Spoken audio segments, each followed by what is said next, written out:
Are you a control freak? A lot of us are. I probably am.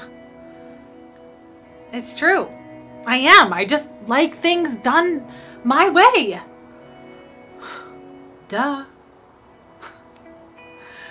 We are going back to talk about conflict. We've talked about it a little bit already, but we still have some exploring to do on this topic. If you're not a control freak, then hey, stay tuned, because you'll maybe get some validation on things that you do well, which means that you're going to get some praise. And who doesn't want praise? So you can stay tuned too. See, this week, we're going to explore conflict a little more. We've already talked about avoiding and focusing on the things that matter and examining our differences. But the thing is that a lot of times we have differences where, well, what I want to do matters to me and what the other person wants to do matters to them. So what do we do when we're faced with these sorts of conflicts? It does matter, but well, who's right and who's wrong? Before we dive in and explore this further, I want to give a big shout out to all of you loyal viewers who have been tuning in every week. Thank you, thank you. And if you're new here, click that subscribe button and follow along for weekly tips on how to be happier at work. Okay, so what do we do here? What do we do when there are two opposing or different beliefs, ideas, concepts, theories, visions, that sort of thing? We could avoid, which we've already covered, but we've decided, no, that's not going to be the strategy we want to employ. Now, one thing that we could do, we could be a control freak about it, and we could say, yeah, this is the way that we want to do it, and I'm not going to budge, and I'm going to stand here, and that's a strategy, and it works sometimes, but not all the time. In fact, if you employ controlling and commanding and directing all the time in your way, your favor, well, then you're probably going to be viewed as a dictator or a boss or a brat or some other B word that, nobody wants to be called. What do we do? Well, we can consider that other people have great ideas too. What keeps us from doing this though? It's fear, right? What if it goes wrong? What will happen? Am I going to be to blame? This has been my project all of along. I'm ultimately responsible. Those are valid concerns, but consider this. Consider that there's definitely places where things are life and death, but most times they're not. They're not life and death. And not all things are forever either. We often think, oh my gosh, if we try it this way, then we got to do it this way all the time. No, we can try someone else's way. We could give it a test. We could pilot it, right? That's the fancy way of saying test, right? We could just give it a go and see what happens. We don't have to commit forever and ever and ever. I will say, if that's what's happening and maybe you just full on, okay, we're going to try your way, and that's great, and by all means, let's just give your idea a try. Well, then that could lead to over accommodation, which will lead to resentment. And resentment has some nasty, gnarly things that happen when we don't deal with resentment. It leads to resistance and space and not willing to communicate and work together. And then there's anger and rage, which is really bad. And you can see how this might manifest. And it manifests outwardly, and it also manifests inside. It manifests through aches and pains and issues in your body as well.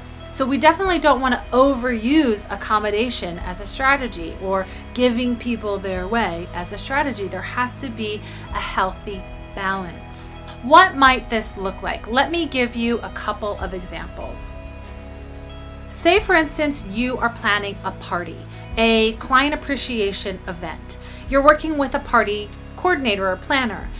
That person could work for you in your organization or could work outside, but nonetheless, you have to cooperate. You have to work together to make this event happen. You have one idea on the seating arrangements and they have another. Instead of, no, this has to be my way, you could say, sure, I've never thought about it that way. Let's give it a try.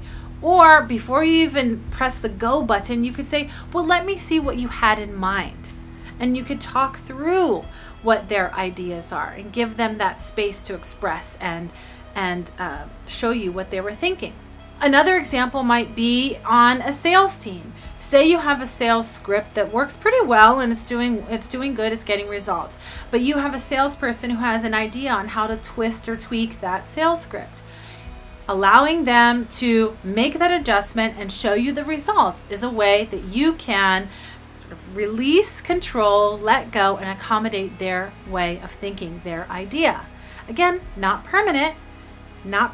It's just a test. You gotta show me the results. They very well could fail, but is it life or death? No, certainly not. Now, if you're in a major cash position where a major cash crisis where there could be, sort of bigger consequences, is that the time to be piloting things? Probably not. So you got to use this with good judgment. The thing about accommodating and letting go of your need to control everything is that it shows people that you believe in them. It gives them autonomy, which people are so hungry and thirsty for. It shows that you trust them. It shows humility, that you don't think that you are the smartest person in the room, always, every time. In short, accommodating other people's needs, of releasing your control and giving them what they want, builds relationships.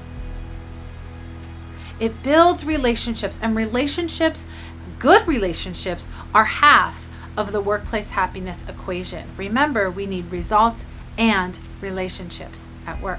Happy doer, as I sign off with you today, I'd like to challenge you, consider, where can you release some control at work? Where can you allow someone else's ideas, their thoughts, their ideas, their methods, their processes to prevail over yours, if even for a short while? It might be something so trivial as where we get the coffee from for the next meeting, to something even more grand like our uniforms or the meeting agenda. You need to decide. Only you will know the consequences and how life or death things really truly are.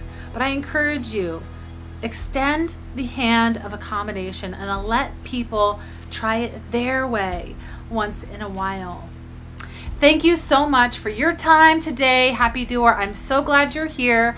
Feel free to leave some comments below on your thoughts on this topic, and be sure to share with family members, friends, and coworkers. Thanks so much, and I'll see you next time.